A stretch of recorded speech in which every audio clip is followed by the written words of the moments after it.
Hi there, everyone. My name is Jason, and I am going to show you my gazebo turned golf simulator room, dubbed by my son Golfzebo. Let's take a look. All right, here we go. You ready to check it out? Old golf club grip turned into a door handle, and barnyard style. Here we go. Come on in.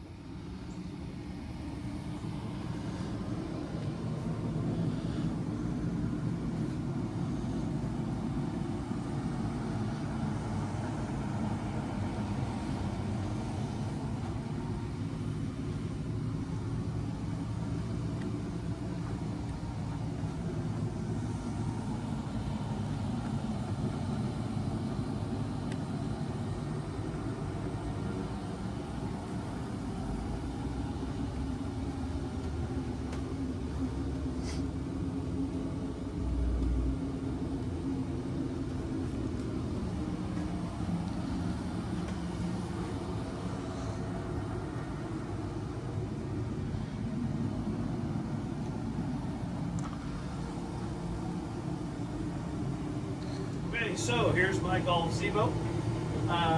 This started off as a deck that burned to the ground.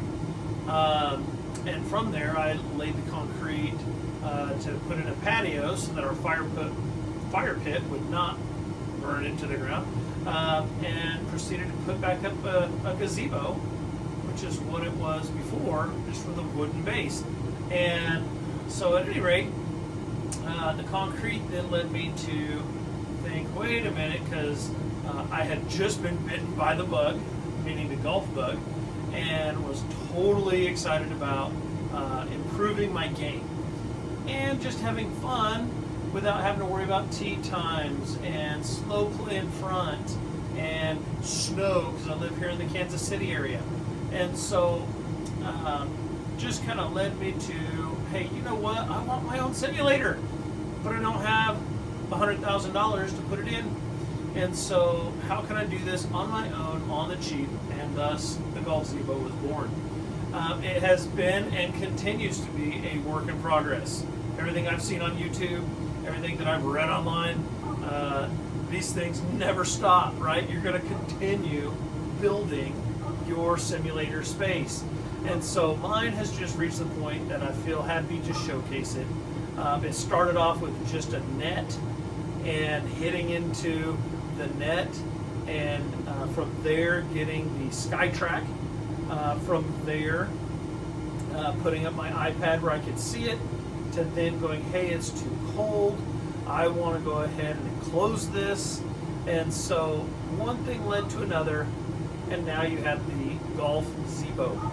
And so I'm just going to kind of show you around a little bit, give you a tour of the place, and then in a subsequent video start to do some warm-ups, working on shot shape, things like that. So let's get started and show you around. So the first thing that most people want to know about is your impact screen. So for mine, I went with about $120 one off of Amazon, and you can see I have used a 2x4 enclosure that goes all the way around, and then I custom made the pads just with cheap foam from Home Depot, and then bought the fabric from Walmart. And on the back of the foam, you'll see that I have just fastened it right here to some 1x and put it in place so that if balls errantly hit the frame, they don't come dangerously back toward you. At the base, I did not put anything down to fasten those. That might be the source of all my recoil, but I don't know. That's still an experiment in progress. And then the old net that I told you about, there it is. It is up there just for those flop shots. Some of my buddies are determined that they are filmic and that they can handle the flop shot. And so that is there just to keep that from going through the roof. Speaking of the roof is nothing more than corrugated plastic, or PVC, and that covers the entire space. Initially, when I created the Golfzebo, it was 14 feet by 14 feet. This winter, I decided to add an additional 5 feet off of the end there, and you can see that's the expansion represented here by that beam. And so that has allowed this space to really unlock its fullest potential. And it used to be that when you were standing on the mat, the people would be sitting right over there, and that just felt a little tight. It felt a little dangerous. Sorry for my cable management, that is on my list. But it just felt a little cramped and a little too close. So now the expansion allows me to have the chairs, which I got off of Facebook Marketplace for $12. And then I painted them, spray painted them black, and then recovered with this whatever was available fabric from Hobby Lobby. And so that has given us 4 chairs that permit us to sit a safe distance while enjoying the golf play that takes place. I do a weekly simulated golf league, and that is our champs are listed up here from season 1 last year. That is me and my son-in-law. And you can see that I just put that up with Canva, printed that off, and laminated that so that we can keep track of year over year who wins. You can see that so far we've done 2 weeks, and the bad guys have won the first 2. I use the little ticky-tack stuff to keep it down so when the door closes it doesn't cause the balls to fall off. But we play a number of weeks. Last year we didn't actually fill in the entire space. The goal would be to do that this year. But each week the winning team, and we play a 2-man scramble, but the winning team gets to have their ball put up there, and then the team with the most wins at the end of the season will be mounted. Over here, this is my Great America Golf Tour. And so the Great American Golf Tour is an idea that came from the major league stadiums. You know how people will visit all the different major league stadiums? Well, it got into my mind, hey, I want to visit all 50 states and play a round of golf in all 50 states. So when I started, I grew up in California, I lived in Texas, and then in Kansas City, I played both Kansas and Missouri. So I started a year and a half ago and only had those 4. And so since then, you can see I have gone, along with my family, on a Great American Golf Tour.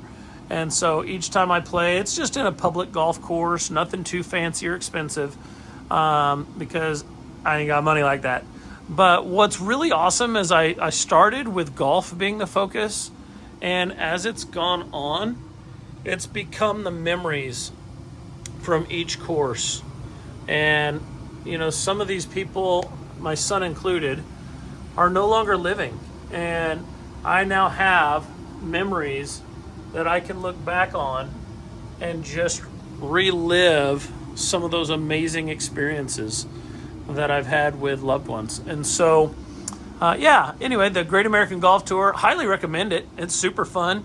Heck, sometime, maybe some of you out there might want to connect, and when I come to visit your state, you might say, hey, let's do one of these together. It's been a great time. So as we tour some more, I've just built this out of some simple, wood that I had around, and kind of have a place to put your clubs. I use bungee cords, as you can see, connect through so that some of them come in and want to fall out. That keeps them in real good. Mine sits in there pretty good. Shoes stay in place, and from there I got a little light so that we can see our clubs, because as you can see, it's darkened pretty good. I just used the felt paper for roofing to darken it, And you can see I've even put some of that up above so that the light doesn't just totally wash out the projector screen. Speaking of the projector, that was just a cheapy short throw that I got off of Facebook Marketplace about a year and a half ago, and it has served me fine. Is it the brightest screen in the world? No, the ANSI lumens are pretty low, and the bulb is pretty overused. It's definitely past its serviceable life at this point, but you know what? I'm still getting use out of it, so there you go. Got the beer fridge there.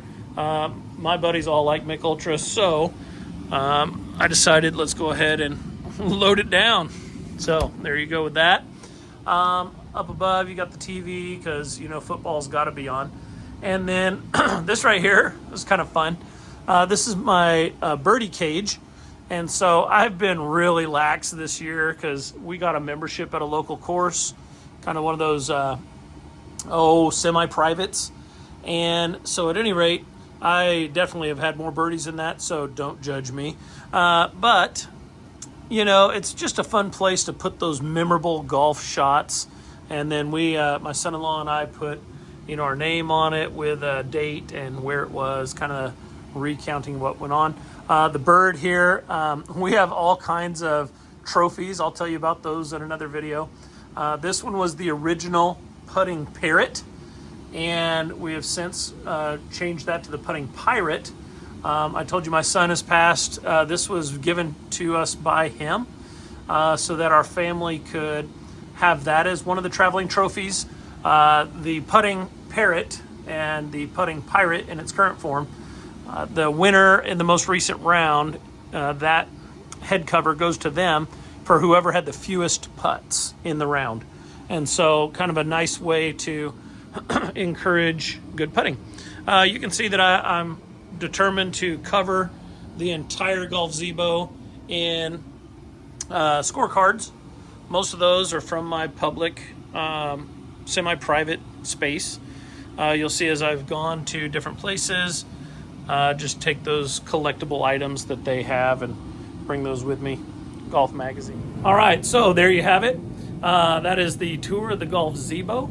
And, you know, like I said, it's a work in progress that never really ends. But I hope this kind of inspires you to, you know, branch out and go bit by bit, add on as you can. The nice thing about having a golf simulator space is if you love golf like I do, and you have some friends who also love golf, it turns into hours upon hours of wonderful time together, enjoying the game of golf, and just kind of improving as you go, doing so without all the craziness of going to your local course. And if you live in a climate like I do where the winter is challenging at best, you know, we have the golf covers, we've got the little heaters and all that, but you know what? It gets dark during the week right after work, and I just can't get up there to play like I wish I could. So the darkness outside doesn't really matter when you have a space like this. And it's just fun. It turns into like Top Golf in your backyard. So I hope this inspires you that you can do this and you don't have to spend $100,000 or take out a mortgage on your house to get this kind of a space for you to love and enjoy.